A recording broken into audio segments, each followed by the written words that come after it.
안녕하세요. 마음톡 연구소의 대표 백선영입니다.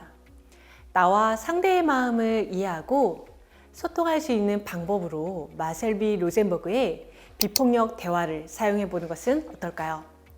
비폭력 대화는 우리 안에 폭력이 가라앉고 연민의 마음으로 돌아간 상태에서 나누는 대화의 방식으로 관찰, 느낌, 욕구, 부탁의 표현 방식입니다.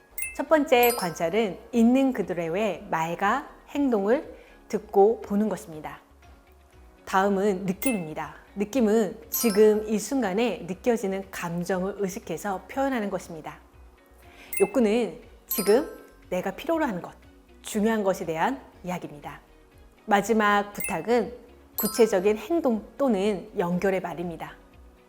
비폭력 대화에서는 내가 솔직하게 말하는 방식과 다른 사람의 이야기를 공감하며 듣는 방식이 있습니다. 우선 솔직하게 말하는 비폭력 대화의 방식은요, 관찰, 내가 무엇을 보거나 들었을 때, 느낌, 나는 무엇을 느꼈어. 욕구, 왜냐하면 나는 이런 게 필요했기 때문이야. 부탁, 무엇을 해줄 수 있을까? 아니면 내 말을 어떻게 생각하니? 라고 물어보는 방식입니다. 다음은 공감하며 듣는 비폭력 대화의 방식입니다. 관찰, 당신의 몸모의 말과 행동을 보고 들었을 때 느낌, 당신은 뭐뭐라고 느끼는 것입니까? 욕구, 왜냐하면 당신은 뭐뭐이 필요하거나 또는 원하기 때문이죠. 부탁, 당신은 내가 뭐뭐을 해주길 원하는 것일까요? 자, 예를 들어 당신의 남편이 지난 2주 동안 자정이 되어 집에 들어왔을 때 당신은 어떻게 말을 하겠습니까? 당신은 당신밖에 생각 안 해? 집에서 걱정하는 사람은 생각도 안 하고 당신은 참 이기적인 사람이네 라는 판단과 평가의 말을 섞어서 상대방에게 전달한다면 남편은 아내의 말에 변명, 비난, 판단 등으로 대화를 시작할 가능성이 높습니다. 반면 비폭력 대화는 나는 당신이 지난 2주 동안 자정이 되어 퇴근하는 것을 봤을 때 관찰, 걱정이 됐어, 느낌. 왜냐하면 당신이 건강을 해칠 것 같아서 말이야. 건강의 욕구입니다. 당신은 내 말이 어떻게 들려? 연결의 부탁. 또는 당신 오늘 저녁에 나와 대화 나눌 수 있을까? 행동의 부탁. 이처럼 나의 느낌과 욕구를 기반으로 해서 표현하고 상대의 마음을 듣고자 하는 표현 또는 상대방에게 행동을 부탁합니다.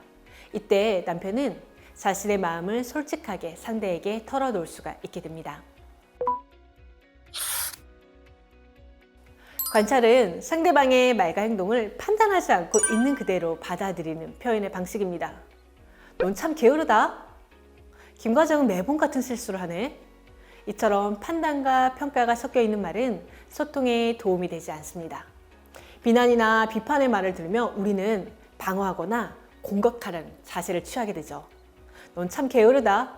판단의 말은 기획서 제출 마감이 이틀이 지났네요. 관찰의 말이죠. 김 과장은 매번 같은 실수를 하네. 이 판단의 말을 관찰의 말로 바꾸면 김 과장은 A 고객사의 제안서를 일정 내에 전달하지 않았네요. 관찰은 상대를 비난하고자 하는 것이 아닙니다.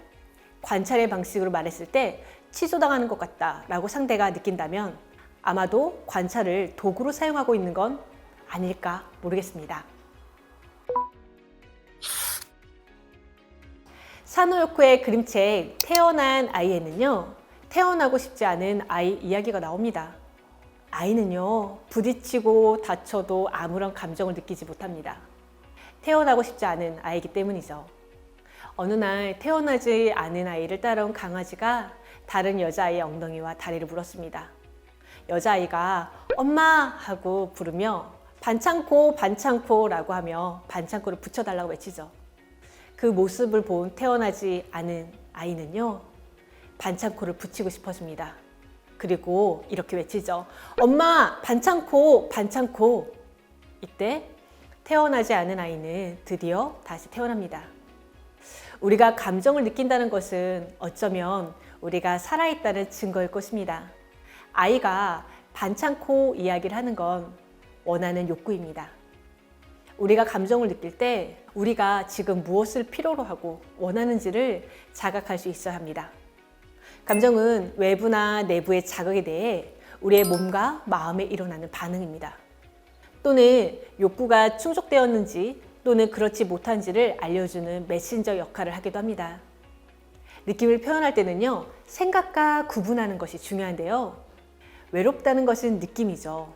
하지만 나는 외톨이가 된 것 같아 라는 것은 생각입니다. 생각과 감정을 구분하기 위해서는요, 감정이라고 생각하는 단어 뒤에 뭐뭐 생각한다를 붙였을 때 말이 자연스럽다면 그건 감정이 아닌 생각의 단어입니다. 다음 비폭력 대화의 욕구는 다음 편에서 전해드리도록 하겠습니다. 지금까지 심리학을 기반으로 관계 코칭과 리더십을 전하는 강사 백선영이었습니다. 감사합니다.